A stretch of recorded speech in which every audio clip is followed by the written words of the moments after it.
नवरात्रि में छठे दिन माँ कात्यायनी की पूजा की जाती है।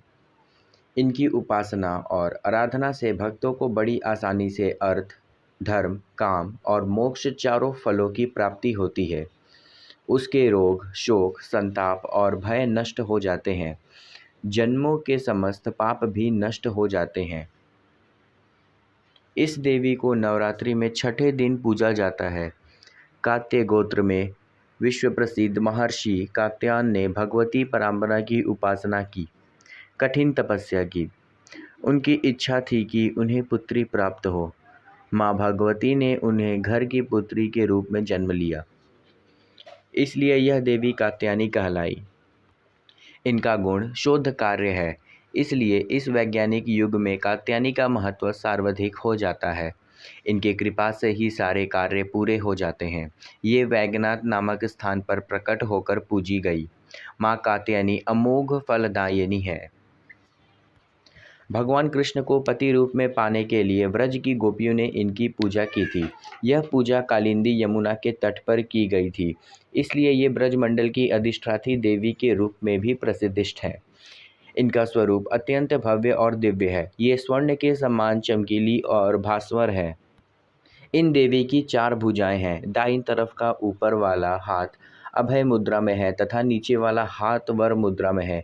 माँ के बाईं तरफ के ऊपर वाले हाथ में तलवार है। वह नीचे वाले हाथ में कमल और फूल की सुशोभित है। इनका वाहन भी सिंह है। इनकी उपासना और आराधना से भक्तों को बड़ी आसानी से अर्थ, धर्म, काम और मोक्ष फलों की प्राप्ति होती है। उसके रोग, शोक, संताप और भय नष्ट हो जाते हैं। जन्मों के समस्त पाप भी नष्ट हो जाते हैं। इसलिए कहा जाता है कि इस देवी की उपासना करने से परम पद की प्राप्ति होती है। कात्यायनी माता दुर्गा के 9 रूपों में छठे स्वरूप के रूप में पूज्य है। माता ने यह रूप अपने भक्त ऋषि काल्याण के लिए धारण किया था। देवी भागवत पुराण में ऐसी कथा मिलती है कि ऋषि काल्याण माँ के आदि शक्ति के परम भक्त थे। इनकी इच्छा थी कि देवी उनकी पुत्री के रूप में उनके घर पधारे। इसके लिए ऋषि काल्याण ने वर्षों कठोर तपस्या की। इनके तप से प्रसन्न होकर देवी इनकी पुत्री के रूप में प्रकट हुई।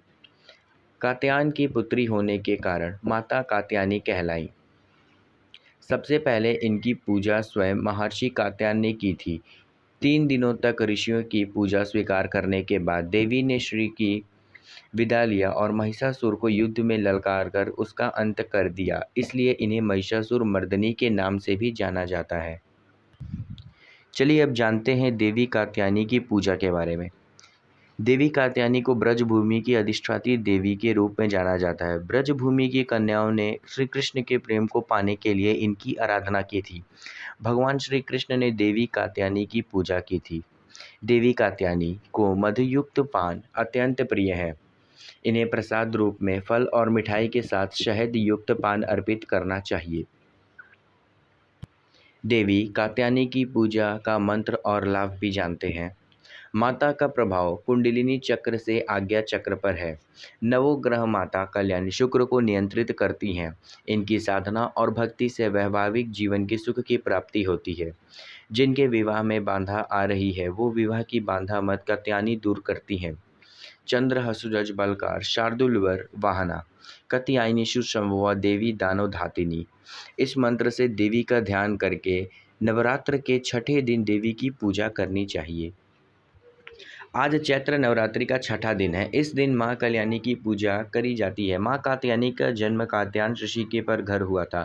माँ कात्यायनी ब्रजमंडल की अधिष्ठात्री देवी है जो पूरे विधि विधान से कात्यायनी को पूजा करती है। इनकी सभी मनोकामना पूरी करती हैं। इतना ही नहीं, जो भक्त कात्यायनी की पूजा करते हैं उन्हें मनचाहा जीवन साथी मिलता है। बता दें कि कन्याओं के शीघ्र विवाह से उनकी इसलिए अदुभाष्टि मानी जाती है। आइए जानते हैं माँ कात्यायनी देवा की पूजी और विशेष मंत्र। माँ कात्यायनी की पूजा पीले और लाल रंग के वस्त्र धारण करके ही करनी चाहिए। माँ कात्यायनी का ध्यान करते हुए हाथ में पीला फूल और पीला नैवेद्य अर्पित करें। इसके बाद में शहद अर्पित करें। माँ को शहद चढ़ाना बहुत ही शुभ रहता है। जिन लोगों के विवाह में बाधाएं आ रही हैं और वह लोग आज भी दिन गोधूल वेला में पीले वस्त्र धारण करके माँ कात्यायनी के सामने दीपक जलाएं। इसके बाद माँ को के फूल से अर्पित करें। फूल के बाद हल्दी का 3 गांठ अर्पित करें। इसके बाद माँ के मंत्रों का जप करें और इन तीनों गांठों से अपने पास सुरक्षित रख लें। अगर आपको ये वीडियो पसंद आता है तो चैनल को सब्सक्राइब करके बेल आइकन को ज़रूर प्रेस करें ताकि आपको हमारी आने वाली नोटिफिकेशंस का इन्फॉर्मेशन मिलती रहे। Thank you.